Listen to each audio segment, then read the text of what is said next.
അപ്പോൾ ഈ രീതിയിലൊന്ന് ചെയ്ത് നോക്കാം. എന്തായാലും നമുക്കൊന്ന് അണിഞ്ഞ സ്വീകരണം ചെയ്തെടുക്കാൻ നമ്മളെടുക്കുന്ന മാധ്യമം. പിന്നെ വേറൊരു കാര്യം എന്താണെന്ന് വെച്ചാൽ നമുക്ക് ഏറ്റവും ചിലവ് കുറഞ്ഞ രീതിയിൽ എങ്ങനെ ചെയ്യാൻ പറ്റും ആ രീതിയിൽ ചെയ്യാം. ഇതിന് കൂടുതൽ പൈസ ചിലവാക്കാൻ നമ്മൾ ചെയ്യും. പിന്നെ വേറൊരു മാധ്യമം കൊണ്ട് പെല്ലറ്റ് ഉണ്ടല്ലോ, പെല്ലറ്റ് ചെയ്യുന്നതാണ് പൈസ കൂടുതലുള്ള പെല്ലറ്റ് ഒരു മാധ്യമമുണ്ട്. ഈ പെല്ലറ്റ് എന്ന് പറഞ്ഞാൽ ശരിക്കും വെച്ചാൽ അറക്കപ്പൊടിയാണ്. ഇത് റബ്ബറിൻ്റെ അറക്കപ്പൊടി. അതൊക്കെ പറഞ്ഞാൽ റബ്ബർ ഇവിടെ ചോനോട് പോയാൽ കിട്ടും. പക്ഷേ ഇപ്പോൾ അത് കിട്ടുന്നില്ല. ഇത് കിട്ടാന്ന് വെച്ചാൽ പെല്ലറ്റിലേക്ക് പോകാം. പെല്ലറ്റ് എന്ന് പറഞ്ഞാൽ ഇതിൽ മുമ്പേ ഉണ്ട് സാധനം കത്തിക്കാൻ ഉപയോഗിക്കുന്നത്. പക്ഷെ അതിൻ്റെ അകത്ത് ഇവർ പറഞ്ഞാൽ കുറച്ചെന്തോ പിന്നെ ധാന്യങ്ങളൊക്കെ ചേർത്ത് മിക്സ് ചെയ്തിട്ടാണ് ഈ പൂൺ കൃഷിക്ക് വേണ്ടി പെല്ലറ്റ് ഉണ്ടാക്കുന്നതെന്ന് പറയുന്നത്. പക്ഷേ പിന്നെ ഒന്നാമത് ഞാൻ അതിനെക്കൂടി പോകേണ്ടതെന്ന് വെച്ചാൽ ചിലവ് കൂടുതലാണ്. പെല്ലറ്റിന് ചിലവ് കൂടുതലാണ്. പിന്നെ യൂണിവേഴ്സിറ്റി എന്ന് റെക്കമെൻഡ് ചെയ്തിട്ടുമില്ല. അപ്പോൾ വൈക്കോല് ചെയ്യുമ്പോൾ അത് എനിക്ക് എൻ്റെ ഒരു അഭിപ്രായത്തിൽ വൈക്കോല് ചെയ്യുമ്പോൾ വൈക്കോലിന് നല്ലത്. അങ്ങനെ ചെയ്ത് നോക്കുക. നമുക്ക് ഏറ്റവും ശ്രദ്ധിക്കണം വെച്ചാൽ ഏറ്റവും ചിലവ് കുറഞ്ഞ രീതിയിൽ നല്ല വരുമാനം ഉണ്ടാക്കുന്ന രീതിയിൽ ചെയ്യും. അതിന് നിങ്ങൾക്ക് ഏത് മാധ്യമം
വെക്കുമ്പോൾ ഇതിൻ്റെ മേലെ ഈ ചോളത്തിലെ വിത്തിൻ്റെ ഒരു പ്രത്യേകത എന്നല്ലേ നമ്മൾ കുറച്ച് ദിവസം കൂടുതൽ വെക്കുമ്പോൾ പുറമെ നല്ല തെർമോക്കോൾ പോലെയാണ്. നമ്മൾ സംഭവിച്ചത് എന്ത് ചെയ്യും, ഇതിൻ്റെ കുരുവല്ലേ വിത്ത്, അപ്പോൾ കുരു മാത്രം എടുത്ത് വെക്കും, ഈ തെർമോക്കോൾ പോലെയുള്ള ഭാഗം എടുത്ത് കളയും. ഒരിക്കലും അത് കളയാൻ പാടില്ല. അതാണ് ശരിക്കും വിത്ത്. ഈ നല്ല കട്ടിയുണ്ട്, കുറച്ച് കാലം വെക്കുമ്പോൾ ഇത് നല്ല കട്ടിയായിരിക്കും. ആ കട്ടിയുള്ള ഭാഗം ഒരിക്കലും എടുത്ത് കളയാൻ പാടില്ല. കളഞ്ഞു തോന്നുന്നില്ല ചിരി കാണുമ്പോൾ. അതാണ് ശരിക്കും വിത്ത്, അത് കളയാൻ പാടില്ല.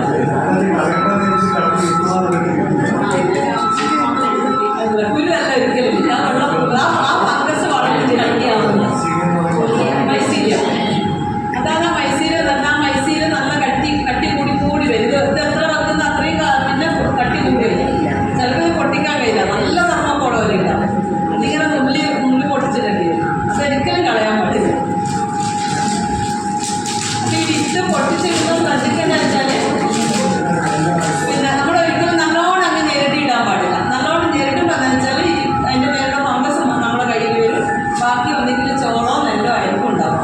ഇതിപ്പോൾ പൊടിക്കേണ്ടത് വെച്ചാൽ നല്ലോണം അങ്ങ് ഞെരട്ടാൻ പാടില്ല. ഒന്ന് ചെറുതായി ചെറിയാണ്.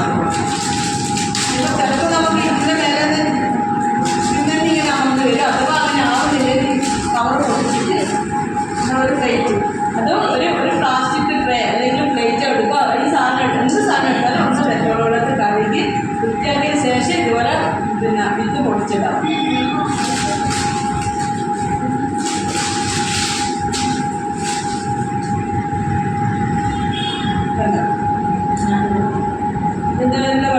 നിങ്ങൾ വിത്ത് പൊട്ടിക്കും ഇതുപോലെ ഉണ്ടോ നോക്കാം. വിത്ത് നിങ്ങൾ എടുക്കുമ്പോൾ ശ്രദ്ധിക്കേണ്ടത് വെച്ചാൽ നല്ല ക്വാളിറ്റിയുള്ള വിത്ത് എടുക്കണം. അപ്പോൾ ക്വാളിറ്റി നിങ്ങൾക്ക് പെട്ടെന്ന് മനസ്സിലാവില്ല. മനസ്സിലാവണമെങ്കിൽ അത് 2-3 പ്രാവശ്യം കൃഷി ചെയ്ത് കഴിഞ്ഞാൽ ക്വാളിറ്റി മനസ്സിലാവും. പക്ഷേ നമുക്കിപ്പോൾ ഈ ഒരു കാര്യം നോക്കി നമുക്ക് ക്വാളിറ്റി അറിയാം. കാരണം ഇതിൻ്റെ മേലെ വെള്ളം കൂടുതൽ നല്ലോണം ഉണ്ട്. ആ ഫംഗസ് ശരിക്കും പടർന്നു വന്നിട്ടുണ്ട്. അപ്പോൾ നിങ്ങളിനിയിപ്പോൾ വിത്ത് എടുക്കുക അഥവാ വിത്ത് പൊട്ടിക്കുമ്പോൾ ഈ ചോളം വേറെ നിൽക്കുന്നത് ഇങ്ങനെ കട്ട് ചെയ്യില്ല. അങ്ങനെ ഉണ്ടെങ്കിൽ നിങ്ങൾ ആ വിത്ത് ഒരു 2-3 ദിവസം വീട്ടിൽ വെച്ചതിന് ശേഷം നറിക്കുള്ളൂ. കാരണം അപ്പോഴത്തേക്ക് അത് സെറ്റാവും. കുറച്ച് നല്ല കട്ടിയായതിനു ശേഷം മാത്രം നരിക്കുക. വേറെ ആയിട്ടുള്ള വിത്താണെങ്കിൽ നിങ്ങൾ നരിക്കണ്ട. അന്നേരം നരിക്കണ്ട. ഒരു 2-3 ദിവസം കൂടുമ്പോഴത്തേക്ക് അത് കട്ടിയാവും. ആ ഒരാഴ്ച കൊണ്ട് കട്ടിയാവുന്നില്ലെങ്കിൽ അതിനകത്ത് മൈസീരിയല്ല വിത്ത് നിങ്ങൾ നരിക്കണ്ട. അതിനകത്ത് കൂടുതൽ ഫംഗസ് ഉണ്ടാവില്ല. അതൊന്നും ഒന്നെങ്കിലും നെല്ല് അല്ലെങ്കിൽ ചോളം മാത്രമായിരിക്കും. അങ്ങനെയുള്ള വിത്ത് നിങ്ങൾ നിറച്ച് കഴിഞ്ഞാൽ വീണ്ടും അത് പോകും. ഇങ്ങനെ കട്ടിയായിട്ട് മാത്രം നരിക്കുക. കൂടുതൽ കട്ടിയാവണ്ട. കുറച്ച് ജസ്റ്റ് ഇത് ഇതുവാണ്. ശരിക്കും ഈ 2 കാര്യങ്ങളും ശ്രദ്ധിക്കുന്നത്. ഒന്ന് അണുനശീകരണം ചെയ്യുന്നത്, പിന്നെ വിത്തിടുന്നത്.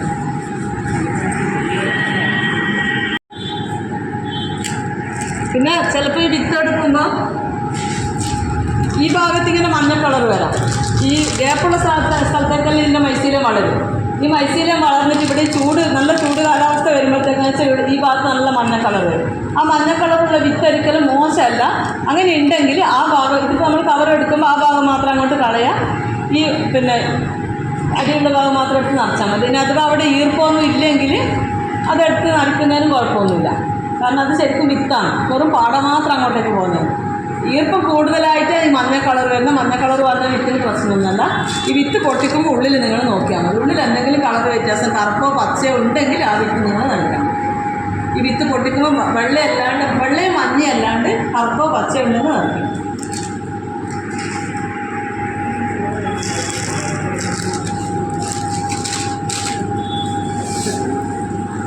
ഇതിലിപ്പോൾ വൈക്കോലിൻ്റെ പാകം നോക്കണമെങ്കിൽ നോക്കാം. അതായത് ഈ സ്ഥലമൊന്നും അങ്ങനെ പിന്നെ വൃത്തിയാക്കിയ പോലെ ഈ ഒരു പാകമാണ് വേണ്ടത് വൈക്കോൽ. ഇപ്പോൾ നമ്മൾ വാഷിംഗ് മെഷീനകത്ത് ഇട്ട് കഴിഞ്ഞാൽ ഈ ഒരു പാകത്തിന് തന്നെ കിട്ടും.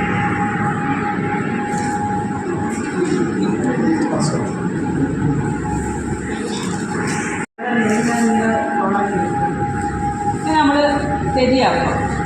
നമ്മൾ വൈക്കോൽ മുറിച്ചതാണെങ്കിൽ തെരിയാക്കാനെങ്കിൽ അങ്ങനെ തന്നെ വാരി ഇട്ടാൽ മതി.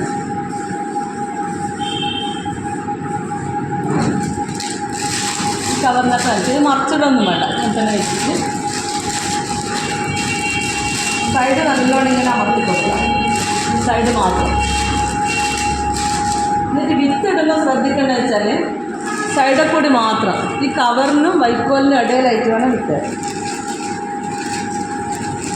1-2 പ്രാവശ്യം ചെയ്യുമ്പോൾ കുറച്ചൊരു ബുദ്ധിമുട്ട് തോന്നും. പിന്നെ അങ്ങനെ തന്നെ ആയിരിക്കും.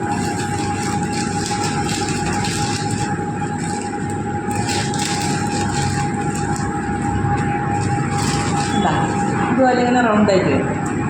അത് ഇതിൻ്റെ മേലെ അടുത്ത ലെയർ വെക്കാം.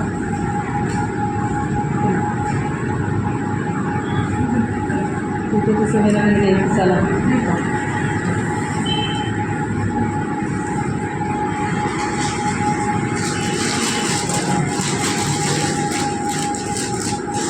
നല്ലോണം അമർത്തിക്കണം. കാരണം ആ ഗ്യാപ്പ് ഉണ്ടെങ്കിൽ പിന്നെ ആ ഭാഗത്തേക്കൊരു ഇത് ഇതായിരിക്കും, മഞ്ഞ കളർ തന്നെയാണ്.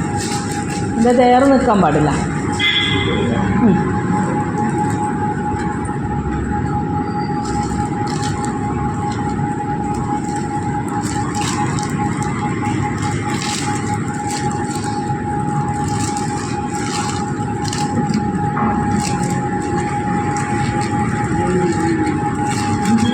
നമ്മളിങ്ങനെ നറുക്കുമ്പോൾ ഈ ഹോളൊന്നും നോക്കണ്ട കേട്ടോ.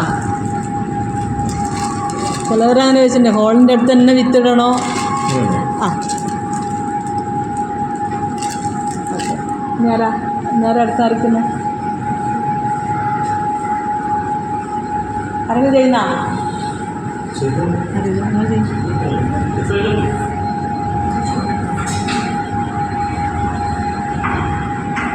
ഞാൻ തന്നെ ചെയ്തിട്ട് കാര്യമില്ലല്ലോ.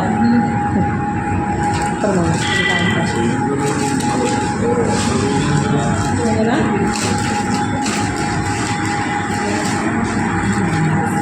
ഞാൻ കൊല്ലത്ത് ചെയ്തിട്ടില്ല.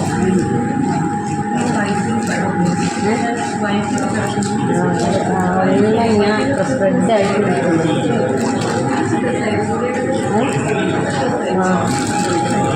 ഇരുപത് ദിവസമേ വേണ്ടു. ഇതൊരു 20 ദിവസത്തിനുള്ളിൽ ഉണ്ടാവും.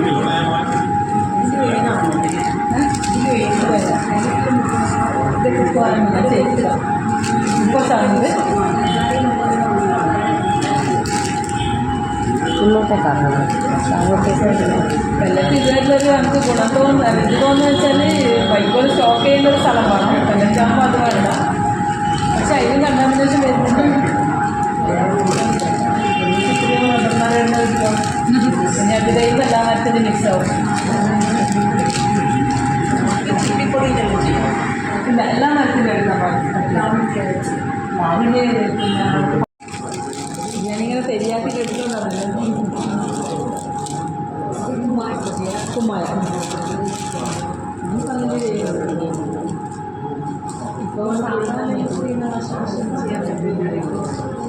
ഞാനത് അതിൻ്റെ ഇതിൻ്റെയൊക്കെ വരുമല്ലോ.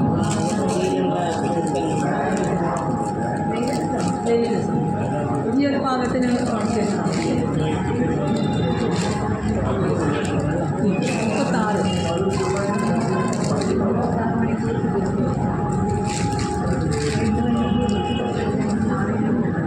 വൈക്കോല് കുറച്ച് കുറവാണ്. 4 ലെയർ എന്നാലും കുറച്ചും കൂടി ഉണ്ട്. ഇതിന് അറിയണ്ട. ഒന്നും കൂടി ഇങ്ങനെ അമർത്തിയിട്ട് തിരിക്കാം.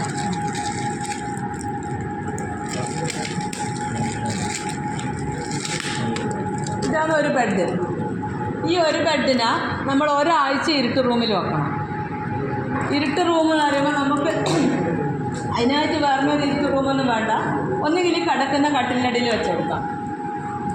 ഇപ്പോൾ കിടക്കുന്ന കട്ടിലിനടിയിൽ വെക്കുന്നതാണെങ്കിൽ ആ റൂമിൽ പൗഡർ സ്പ്രേ ഇങ്ങനെയുള്ള കാര്യങ്ങൾ പിന്നെ ഒഴിവാക്കി കളയും. ഇപ്പോൾ ചിലവർ ഞാനിപ്പോൾ ഈ പിന്നെ കിടക്കുന്ന കട്ടിലിനടിയിൽ വെക്കാൻ പാടില്ല. ചിലവരിപ്പം പറഞ്ഞത് കട്ടിലിനടിയിൽ വെക്കാൻ പാടില്ല, ഇതിന് ഓക്സിജൻ കൂടുതൽ വേണം. അപ്പോൾ നമുക്ക് കിട്ടുന്ന ഓക്സിജൻ കുറയുന്നത് നിങ്ങൾക്ക് എത്രത്തോളം വാസ്തവമുണ്ടെന്ന് എനിക്കറിയില്ല. ഞാനിപ്പോൾ 15 വർഷമായിട്ട് ഞാൻ വേറെ ഇരുട്ട് റൂമൊന്നും വെച്ചിട്ടില്ല. നമ്മൾ എല്ലാവരും കിടക്കുന്ന കട്ടിലിനടിയിൽ ഇത് തന്നെയാണ്. ഒരു കട്ടിലിനടിയിൽ നമുക്ക് ഏകദേശം ഒരു 35-40 ബെഡ് വെക്കാൻ പറ്റും. പക്ഷേ എനിക്ക് അങ്ങനത്തെ ഒരു ബുദ്ധിമുട്ടൊന്നും കണ്ടിട്ടില്ല. പക്ഷെ ചില ആൾക്കാർ ഇങ്ങനെ പറയുന്നു ഈ നമ്മൾ കിടക്കുന്ന റൂമിൽ വെച്ച് കഴിഞ്ഞാൽ ഓക്സിജൻ കുറയുന്നു. പക്ഷെ അത് എത്രത്തോളം ഉണ്ടെന്ന് എനിക്കറിയില്ല. 15 വർഷമായിട്ട് ഞാൻ ചെയ്യുന്നത് ഇതാണ്. പക്ഷെ നമുക്ക് അങ്ങനത്തെ ഒരു ബുദ്ധിമുട്ടൊന്നും ഉണ്ടായിട്ടില്ല. ഇപ്പോൾ 7 ദിവസം മതി.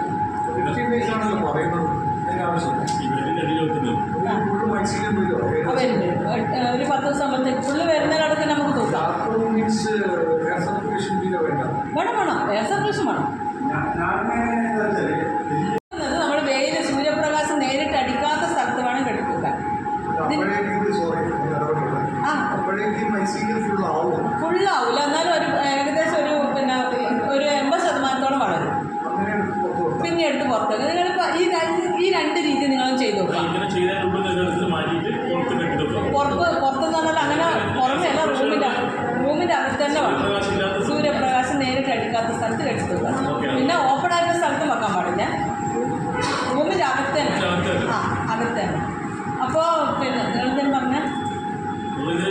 ദിവസം കൊണ്ട് വരും. ഇപ്പം നിങ്ങളിപ്പോൾ ചെയ്തോ, ഈ 2 ബെഡ് ചെയ്യാം. 2 ബെഡിട്ട് ഒരു ബെഡ് 15 ദിവസം വെക്കും, ഒരു ബെഡ് 7 ദിവസം വെച്ചിട്ട് എന്നാൽ അതിൻ്റെ വ്യത്യാസം അറിയാം. ആ രീതിക്കൊന്ന് ചെയ്തു.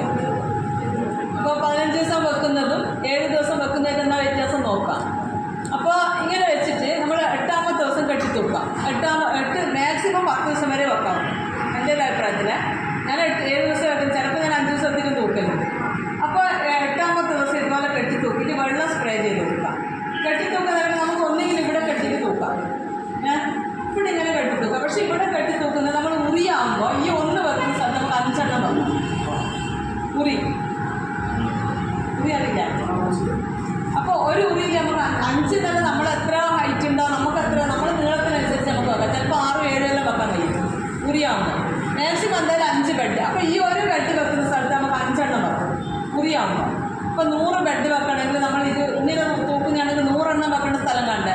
ഉറിയാകുമ്പോൾ 20 എണ്ണം വെക്കേണ്ട സ്ഥലത്ത് നമുക്ക് 100 എണ്ണം ആവില്ലേ. അപ്പോൾ അങ്ങനെ അതങ്ങനെ തന്നെ ഈ അടിഭാഗം അഴുകാൻ തുടങ്ങും. പിന്നെ കൂണ് വരുന്നതും അത് ഏടുന്ന കൂണ് വരുന്നത് നമുക്ക് പറയാൻ പറ്റില്ല. അടിയിലെ കൂടെ വരും, അടി കെട്ടിനുള്ളിട്ട് വരും. നമ്മൾ ഈ ഹോളിലെ കൂടെ അതിന് ഏത് സ്ഥലത്താണ് ഗ്യാപ്പ് ഇങ്ങനെ വെള്ളം സ്പ്രേ ചെയ്ത് നമുക്ക് ചൂട് ടെമ്പറേച്ചർ ആ റൂമിൽ വെക്കുന്നതാണെങ്കിൽ നല്ലത്. ഇപ്പോൾ ഫസ്റ്റ് തന്നെ സ്റ്റാർട്ടിങ്ങിൽ നമുക്ക് അതൊന്നും അങ്ങനെ ഉൾക്കൊള്ളാൻ പറ്റില്ല. ഏകദേശം ആ ചൂട് കൂടുന്നതിനനുസരിച്ച് ചൂടും നല്ല തണുപ്പും ഒരേപോലെയാണ്. നല്ല തണുപ്പിനും തണുപ്പാണ്. തണുപ്പിന് നമ്മുടെ ശരീരത്തിൽ തന്നെ വെള്ളം ഡ്രൈ ആയി പോകുന്നല്ലേ. അപ്പോൾ ഇതിനകത്തുള്ള ഈർപ്പം വലിഞ്ഞു പോകും. അതിന് ചൂട് സമയത്തായാലും തണുപ്പ് സമയത്തായാലും നമ്മൾ വെള്ളം നനക്കണം. അപ്പോൾ പിന്നെ ഒരു പകൽ 4-5 പ്രാവശ്യമെങ്കിലും നനക്കുക. ഇനി അഥവാ നമ്മൾ പകൽ വീട്ടിലില്ലെങ്കിൽ നമ്മൾ ഈ റൂമിൽ നമുക്ക് ഈർപ്പം നിലനിർത്തിയേ ഉള്ളൂ അല്ലേ. അങ്ങനെയാണെങ്കിൽ നമ്മൾ ഒന്നുകിൽ സൈഡിലെല്ലാം കോട്ടൺ തുണി കെട്ടി വെക്കുക. നല്ല കട്ടിയുള്ള തുണി സീലിംഗ് പോലെയും കെട്ടുക. എന്നിട്ട് ആ തുണിക്കെല്ലാം ഒന്ന് നല്ലോണം നനച്ച് കൊടുക്കുക. നിലത്ത് ബേസിൻ്റെ അകത്ത് 4-5 പാത്രത്തിൽ വെള്ളം വെച്ച് കൊടുക്കാം.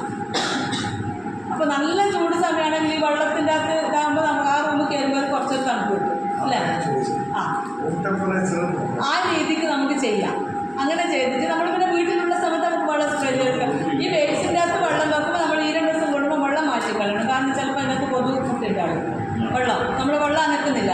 ഇപ്പോൾ വെള്ളം വെക്കുന്നതാണെങ്കിൽ 2 ദിവസം കൊണ്ടുമ്പോൾ പാത്രത്തിൽ വെള്ളം മാറ്റുക. പിന്നെ ചിലവർ ചാക്ക് നനച്ചിട്ടുണ്ട്. ചാക്ക് നനച്ചിട്ടുണ്ടെങ്കിൽ വേറെ ഫംഗസ് വരും. അത് നിങ്ങൾ നോക്കുക, ചാക്ക് നനച്ചിട്ട് അത് പൊന്തിച്ച് കഴിഞ്ഞാൽ അടിഭാഗത്ത് വെള്ളം പൂക്കലുണ്ടാവും. അത് ഇതിനകത്ത് എഫക്റ്റ് ആവും. അപ്പോൾ ഈ തുണി നനക്കുമ്പോൾ അത് ആറണം. ചാക്ക് നിലത്തിടുമ്പോൾ അടിഭാഗം ഉണങ്ങൂല. അപ്പോൾ നിലത്ത് നമ്മൾ ചാക്ക് വേണ്ട, സൈഡിൽ ചാക്കോ തുണിയോ കെട്ടി വെച്ചിട്ട് അതിന് നനക്കുക. നല്ലോണം നനച്ചിട്ട് നമ്മൾ രാവിലെ നനച്ചൊരു ഉച്ച കഴിയുമ്പോഴത്തേക്ക് അത് ആറും അല്ലേ. ആറിയിട്ട് വീണ്ടും നമുക്ക് നനക്കാം. ആ രീതിക്ക് ചെയ്യാം. ഇങ്ങനെ ഈ രീതിയിൽ ചെയ്ത് നമുക്ക് ആ റൂമിലൊന്ന് പിന്നെ ഒരു ഈർപ്പം നിലനിർത്താം. അങ്ങനെ ഈർപ്പം നിലനിർത്തി കഴിഞ്ഞാൽ നമ്മളൊരു ഏകദേശം ഒരു 20 ദിവസത്തിനുള്ളിൽ നല്ലൊരു ഈർപ്പോ എയർ സർക്കുലേഷനും കിട്ടുകയാണെങ്കിൽ 15 ദിവസം കൊണ്ട് കൂടുണ്ടാവും. ഒരു 20 ദിവസത്തിനുള്ളിൽ നമുക്ക് ഇതിനകത്ത് മുട്ട് പുറത്ത് വന്നാൽ 3ാമത്തെ ദിവസം വിളവെടുക്കാം. വിളവെടുക്കുന്നത് കറക്റ്റ് സമയത്ത് തന്നെ വിളവെടുക്കണം. നമ്മൾ ഇനി കുറച്ചും കൂടി വലുതാവും, അല്ലെങ്കിൽ രാവിലെ പറിക്കാൻ അല്ലെങ്കിൽ വൈകുന്നേരം പറിക്കാൻ വെച്ചിട്ട് വെച്ചാൽ അതിനകത്ത് ഒന്നുകിൽ പ്രാണികൾ വരും. പിന്നെ അടുത്ത വിളവിനെ അത് ബാധിക്കും. പിന്നെ നമുക്ക് പിന്നെ വെയിറ്റ് കുറയും, കൂണിൻ്റെ വെയിറ്റ് കുറയും. ഹോളിടാണ്ട് നിറച്ച് കഴിഞ്ഞിട്ട് ചെറിയ പിന്നോട്ട് സെറ്റ് പിന്നോട്ട് ചെറിയ സൂചിയോട് ഫുള്ള് ഹോളിട്ട് കൊടുക്കുക. എന്നിട്ട് ഒരു 15 ദിവസം കഴിഞ്ഞില്ല, 15 ദിവസം കഴിഞ്ഞിട്ട് കീറി കൊടുക്കുക. ആ കീറി കൊടുത്ത് ഒരാഴ്ച കൊണ്ട് കൂണ് വരും.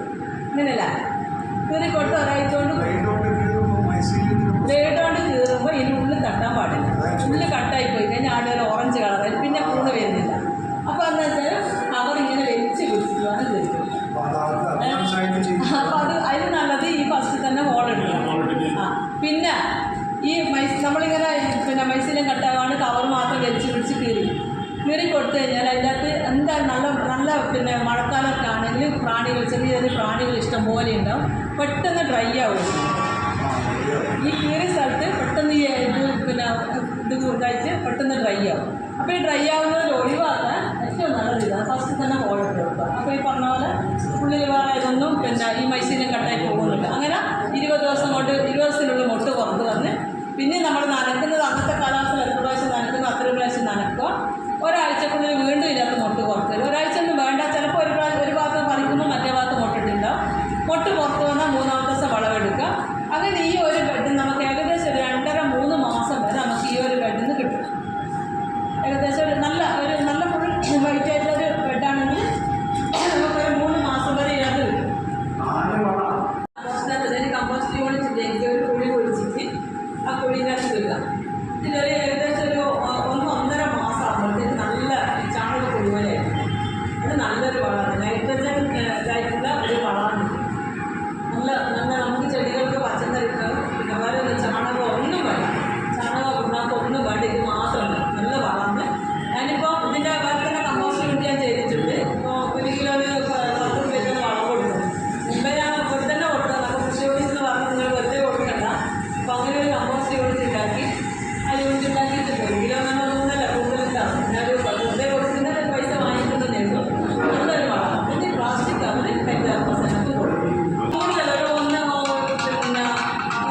കിട്ടില്ല. അതുകൊണ്ട് നമുക്ക് ചെയ്യാൻ പറ്റുന്നത് നമ്മുടെ കൊതുകുള്ള സമയത്ത് ചെരി ചുറ്റിട്ട് ചെരിയിൽ അങ്ങനെ ഇട്ടിട്ട് അതിൻ്റെ അകത്ത് മഞ്ഞൾ പൊടി ഇട്ടുക. ഒന്നിക്ക് മഞ്ഞൾ പൊടി അല്ലെ കൊപ്പള, തേങ്ങ ഉടങ്ങിയ കൊപ്പളയില്ലേ, ചകിരിയല്ല തേങ്ങ കൊപ്പള തന്നെ. നല്ല പൈസ കൊപ്പലയുടെ നമുക്ക് അത് ഏറ്റവും നല്ല കൊപ്പലയുടെ ടേസ്റ്റ് ഇട്ടാൽ മതി. അല്ലെങ്കിൽ മഞ്ഞൾ പൊടി ഇട്ട് പുകയ്ക്ക് ഒരാഴ്ച മഞ്ഞൾ പൊടി ഇട്ട് പുകയ്ക്കുക. എന്നിട്ട് ഒന്നുകിൽ പിന്നെ